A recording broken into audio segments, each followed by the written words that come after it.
తెలంగాణలోని డిగ్రీ కాలేజీలో ప్రవేశాల కోసం నిర్వహించే దోస్ 2026-27 విద్యా సంవత్సరం నోటిఫికేషన్ విడుదలైంది. తెలంగాణ ఉన్నత విద్యామండలి చైర్మన్ ప్రొఫెసర్ బాలకృష్ణారెడ్డి ఈ షెడ్యూల్ను రిలీజ్ చేశారు. ఫస్ట్ ఫేజ్ రిజిస్ట్రేషన్ ప్రక్రియ ఏప్రిల్ 15 నుంచి మే 7 వరకు కొనసాగనుంది.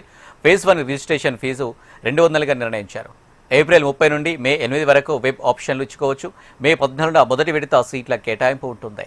15/4/2026 నుంచి 7/5/2026 వరకు ఈ యొక్క ఫస్ట్ ఫేజ్ రిజిస్ట్రేషన్స్ ఉంటాయండి.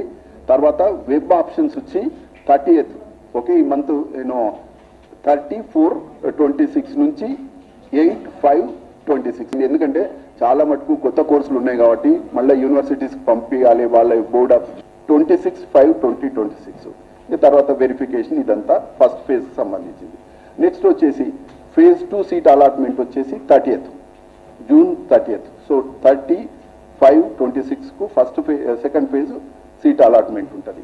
తర్వాత మళ్ళీ సేమ్ ఆన్లైన్ సెల్ఫ్ రిపోర్టింగ్ అవి అయిపోయినాక మళ్ళీ థర్డ్ ఫేజ్ రిజిస్ట్రేషన్ మళ్ళీ 400 ఫీజుతో 31/5/2026 నుంచి 15/6/2026 16/6/2026. సో వెరిఫికేషన్ వీటికి సంబంధించింది ఫిజికల్లీ హ్యాండిక్యాప్డ్ ఎన్సీసీ ఇవన్నీ 16/6/2026 అండి. ఇది